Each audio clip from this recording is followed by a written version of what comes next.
प्यारे बच्चों नमस्कार। JCERT के DG स्कूल में आपका स्वागत है। मैं अनुपमा आज आप लोगों के साथ आप लोगों की विज्ञान की पुस्तक विज्ञान की ओर के अध्याय 2 के पाठ जल वाटर पर चर्चा करूंगी।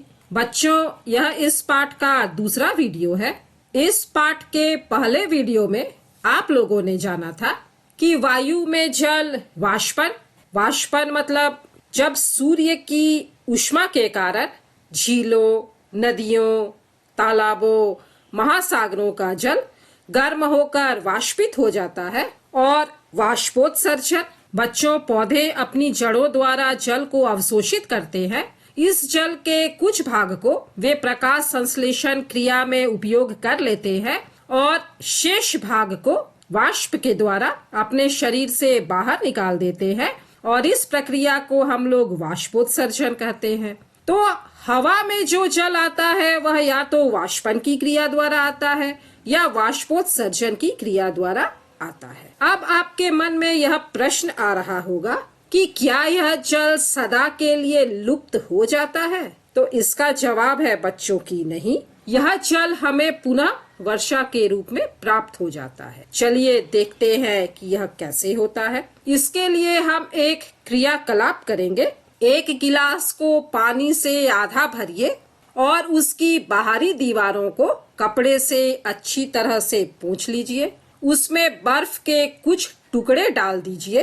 कुछ समय बाद आप देखेंगे कि गिलास की बाहरी सतह पर इस तरह से जल की छोटी छोटी बूंदें जमा हो जाती हैं। ऐसा क्यों होता है? बर्फ युक्त गिलास की बाहरी सतह मतलब बर्फ से भरे हुए गिलास की बाहरी सतह बाहर की हवा को ठंडा कर देती है और बाहर की हवा में उपस्थित जल वाष्प गिलास की सतह पर संघनित हो जाता है। वाष्प का पुनः जल में बदल जाना, इस क्रिया को संघनन कहते हैं और जल को पृथ्वी के पृष्ठ पर पुनः वापस लाने में संघनन प्रक्रम की एक महत्वपूर्ण भूमिका है। चलिए अब हम लोग जानते हैं कि बादल कैसे बनते हैं। जैसे जैसे हम पृथ्वी के पृष्ठ से ऊपर आते हैं ताप कम हो जाता है, तो इसीलिए सूर्य की ऊष्मा के कारण समुद्रों, महासागरों, नदियों, झीलों, जलाशयों आदि का जो जल वाष्पित होकर ऊपर जाता है वह जैसे जैसे ऊपर जाता है ठंडा होता जाता है। पर्याप्त ऊंचाई पर वायु इतनी ठंडी हो जाती है कि इसमें उपस्थित जल वाष्प संघनित होकर छोटी छोटी जल की बूंदों में बदल जाता है और इन्हें हम जल कणिका कहते हैं। यहाँ पर बच्चों आप लोग जल कणिका को देख रहे हैं। ये ही छोटी जल कणिकाएं जो वायु में तैरती रहती हैं हमें बादलों के रूप में दिखाई देती हैं। इस प्रकार बनी हुई बहुत सारी जल कणिकाएं आपस में मिलकर एक बड़े आकार की जल की बूंद बनाती है और इनमें से कुछ जल की बूंदें इतनी भारी हो जाती हैं कि वे नीचे की ओर गिरने लगती हैं और इन गिरती हुई बूंदों को ही हम वर्षा कहते हैं। विशेष परिस्थितियों में यह ओले के रूप में आप लोगों ने देखा है। कभी कभी सफेद बर्फ के पत्थर जैसे ऊपर से नीचे गिरते हैं जिन्हें हम ओले कहते हैं, या कभी कभी यह हिम के रूप में भी गिरती हैं। ज्यादातर पहाड़ों पर जाड़े के दिनों में हिमपात होता है, तो यह वर्षा का ही एक रूप है। तो इस प्रकार वाष्पन द्वारा या वाष्पोत्सर्जन के द्वारा जल वायु में चला जाता है, बादल बनते हैं और वर्षा, ओले तथा हिम के रूप में जल पुनः धरती पर वापस आता है। तो इस तरह से जल फिर से महासागरों में पहुंच जाता है। प्रायः समस्त भूपृष्ठ महासागरों के तल से ऊंचा है। जितना भी पानी भूमि पर गिरता है अंततः महासागरों में वापस चला जाता है। यह अलग अलग ढंग से जाता है। पर्वतों पर गिरा बर्फ पिघलकर जल बन जाता है और यह जल पर्वतों से होते हुए नदियों, झरनों आदि में गिरता है। कुछ जल जो वर्षा के रूप में भूमि पर गिरता है वह भी नदियों और झरनों के रूप में बह जाता है। अधिकांश नदियां भूमि पर लंबी दूरी तय करती हैं और अंततः किसी समुद्र या महासागर में गिर जाती हैं। लेकिन कुछ नदियों का जल मीलों में बह जाता है, बहुत दूर तक नदियां बहती चली जाती हैं। वर्षा का जल भी झीलों और तालाबों को भर देता है। इस जल का कुछ भाग वाष्पन और वाष्पोत्सर्जन द्वारा वायु में चला जाता है। शेष जल धीरे धीरे भूमि के नीचे रिसता रहता है। वर्षा का कुछ जल भूमि के द्वारा सोख लिया जाता है और यह मिट्टी में विलुप्त हो जाता है और यही पानी हमें भौम जल के रूप में, ग्राउंड वाटर के रूप में उपलब्ध होता है। कुओं में पानी भौम जल से ही आता है। इसी प्रकार कुछ झीलों के जल का स्रोत भी भौम जल ही होता है। हैंड पंप या नलकूप से खींचा गया जल भौम जल से ही आता है। जिन क्षेत्रों में अधिक हैंड पंप या नलकूप उपयोग होते हैं वहां भौम जल का स्तर नीचे चला जाता है और वहां पर भौम जल प्राप्त करने के लिए हमें गहरी खुदाई की आवश्यकता होती है। ऐसी भूमि जहां वनस्पति कम है वहां वर्षा का जल शीघ्र बह जाता है। जब वर्षा होती है तो उसका पानी बहते चला जाता है। पेड़ जो है यह वर्षा के पानी को बहने नहीं देते और तब वर्षा का जल रिस कर धीरे धीरे नीचे जमीन तक पहुंचता है। तो जहां पर पेड़ नहीं होते हैं वहां वर्षा का जल चूंकि बह जाता है तो ऐसी भूमि में जल का रिसाव बहुत कम होता है और इस कारण भौम जल का स्तर बहुत नीचे चला जाता है। इस प्रकार नदियों, झीलों, महासागरों का जल जलवाष्प के रूप में वायु में जाता है और वर्षा, ओलों तथा हिम के रूप में नीचे गिरता है और अंत में वापस महासागरों में लौटता है। इस तरह से एक गोल चक्र पहिया जैसा चलता रहता है। जल के इस प्रकार के चक्रण करने को जल चक्र कहते हैं। समुद्र तथा भूमि के बीच जल चक्र एक निरंतर प्रक्रम है। यह लगातार चलते रहता है और यह प्रक्रम भूमि पर जल की आपूर्ति बनाए रखता है। बच्चों, अब यदि भारी वर्षा हो तो क्या होगा? हमारे देश में ज्यादातर वर्षा मानसून में मतलब जुलाई से सितंबर के महीनों में होती है, लेकिन वर्षा किसी जगह बहुत अधिक और किसी जगह कम होती है। भारत के मेघालय में सालों भर वर्षा होती है। यहाँ पर बच्चों आप लोग मेघालय को देख रहे हैं, इसीलिए इसका नाम पड़ा है मेघालय, अर्थात मेघों का घर। मेघालय बना है मेघ और आलय शब्दों को जोड़कर। मेघ का मतलब बादल, आलय का मतलब घर, तो मेघालय मतलब बादलों का घर। और आपको पता है बच्चों, मेघालय के मासिनराम में दुनिया में सबसे अधिक वर्षा होती है। यहाँ के लोग बिना छाता लिए कभी अपने घर से बाहर नहीं निकलते।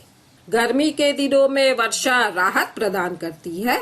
आप लोगों ने भी इस तरह गर्मी के बाद होने वाली वर्षा के पानी में खेलने का आनंद उठाया होगा। बहुत सारे फसलों की बुआई वर्षा पर ही निर्भर करती है और इसीलिए हमारे देश में खेती जो है वह मानसून के महीनों में ही होती है।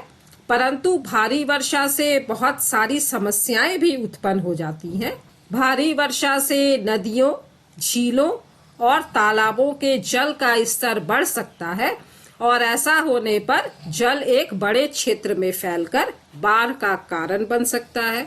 यह खेतों, वनों, गांव और शहरों को जलमग्न कर सकता है और हमारे देश में बाढ़ से फसलें, पालतू जानवर, संपदा तथा मानव जीवन की अपार क्षति होती है। अब बच्चों, यदि काफी समय तक वर्षा ना हो तो क्या होगा? वायुमंडल गर्म हो जाता है, तालाबों और कुओं में जल का स्तर गिर जाता है और उनमें से कुछ सूख भी जाते हैं। मृदा सूख जाती है। इस तरह से जब खेतों की मिट्टी सूख जाती है तो फसलें भी बर्बाद हो जाती है और किसानों को बहुत ज्यादा नुकसान सहना पड़ता है। भौम जल स्तर नीचे चला जाता है और इस स्थिति को सुखाड़ कहा जाता है।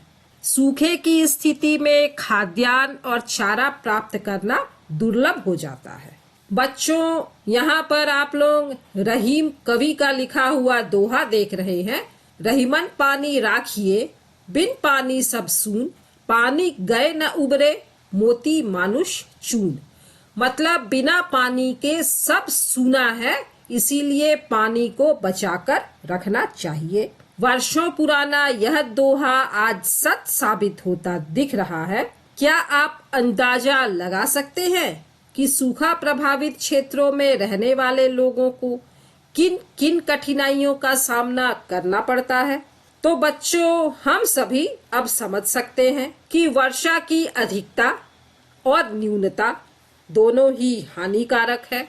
आपने सुना ही होगा, जल ही जीवन है। जल है तो कल है, जल है तो हम हैं। इस तरह के बहुत सारे स्लोगन आप लोगों ने सुने होंगे। अब बच्चों, हमें सोचना चाहिए कि हम जल को कैसे संरक्षित कर सकते हैं। जल की मांग दिन प्रतिदिन बढ़ती ही जा रही है, क्योंकि हम लोगों की जनसंख्या बढ़ रही है। तो जब जनसंख्या में वृद्धि हो रही है, तो जल का उपयोग करने वाले लोगों की संख्या भी बढ़ रही है। खाने की वस्तुओं के उत्पादन और उद्योगों में भी जल की अधिकाधिक मात्रा का प्रयोग हो रहा है। इन्हीं कारणों से संसार के बहुत से भागों में जल की कमी हो गई है और गर्मी के दिनों में विशेषकर पानी लेने के लिए नलों के समीप इस तरह से लंबी लाइन लग जाती है। तो यह आवश्यक है कि जल का विवेकपूर्ण उपयोग किया जाए। हम सावधानी बरते जिससे जल व्यर्थ ना हो, हम जल की एक एक बूंद बचा सके। तो इसके लिए हम वर्षा के जल का संरक्षण कर सकते हैं, जिसे रेन वाटर हार्वेस्टिंग कहा जाता है। वर्षा के जल को एकत्र करना और उसका भंडारण करके बाद में प्रयोग करना जल की उपलब्धता में वृद्धि करने का एक सरल उपाय है। वर्षा जल संग्रहण का मूल मंत्र यह है कि जल जहाँ गिरे वहीं एकत्र कीजिए। हमारे आसपास वर्षा का जल भरकर बर्बाद हो जाता है, अतः इस जल को घरों में वापस लाने के लिए हमें अत्यधिक प्रयास करने की आवश्यकता है। चलिए अब हम लोग जानते हैं कि हम लोग किन तरीकों के द्वारा वर्षा के जल को संग्रहित कर सकते हैं। तो सबसे पहला है छत के ऊपर वर्षा जल संग्रहण। भवनों की छत पर एकत्रित जल को पाइपलाइन के माध्यम से भंडारण टैंक में पहुंचाया जाता है। इस जल का उपयोग के पूर्व इसे छानना, फिल्टर करना बहुत जरूरी होता है और इस वर्षा जल को भौम जल की पुनः पूर्ति के लिए भी इस्तेमाल किया जा सकता है। एकत्रित किए गए इस वर्षा जल का उपयोग हम लोग बगीचे में पौधों को पानी देने में, अपनी गाड़ियों को धोने में, कपड़ों को धोने में और शौचालयों में भी कर सकते हैं और इस तरह हम अपने दैनिक उपयोग में आने वाले जल की एक बड़ी मात्रा को बचा सकते हैं। दूसरा तरीका है खुले जगहों में वर्षा जल संग्रहण। इस प्रणाली में रिसने वाला गड्ढा, परकोलेशन पिट बनाकर निकास नली द्वारा वर्षा जल को भौम जल का स्तर बढ़ाने के काम में लाया जा सकता है। बच्चों, आपको पता है झारखंड में औसतन 1200 से 1300 मिलीमीटर बारिश होती है। इसमें 20% पानी का ही संरक्षण होता है। शेष वर्षा का जल उर्वरा मिट्टी को साथ लेकर बह जाता है और इसी कारण राज्य सरकार गांव में डोभा के निर्माण पर जोर दे रही है और इस तरह डोभा बनाकर हम लोग गांव-गांव में जल का संग्रहण कर सकते हैं। एक अन्य विकल्प है कि सड़क के किनारे बनी नालियों द्वारा एकत्रित वर्षा के जल को सीधे भूमि में पहुंचने दिया जाए। आप लोगों ने देखा है नालियों के बीच में इस तरह से जालियां लगी हुई होती हैं और इन जालियों के द्वारा वर्षा का जल इस तरह से भूमिगत बने कुओं में पहुंचता है और फिर यह धीरे धीरे नीचे रिस कर भौम जल स्तर ग्राउंड वाटर लेवल को बढ़ाता है।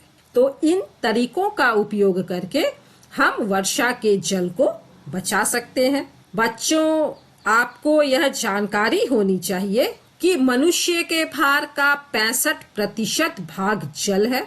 मनुष्य भोजन के बिना कई सप्ताह तक जीवित रह सकता है, परंतु जल के बिना वह केवल 6 दिन तक ही जीवित रह सकता है।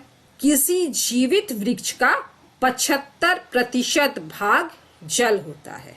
तो मुझे उम्मीद है बच्चों कि अब आप लोग जल के महत्व को समझ गए होंगे और आप लोग जल की एक एक बूंद को बचाने का प्रयास कीजिएगा। हम लोगों का यह पाठ यहीं पर समाप्त होता है। चलिए हम लोग देख लेते हैं कि हम लोगों ने इस पाठ में क्या क्या सीखा। जल जीवन के लिए आवश्यक है। जल वाष्प वायु में संगठित होकर वर्षा हिमपात या ओलों का रूप ले लेती है। वर्षा ओले तथा हिम नदियों, झीलों, तालाबों, कुओं तथा मिट्टी में जल की पुनः पूर्ति करते हैं।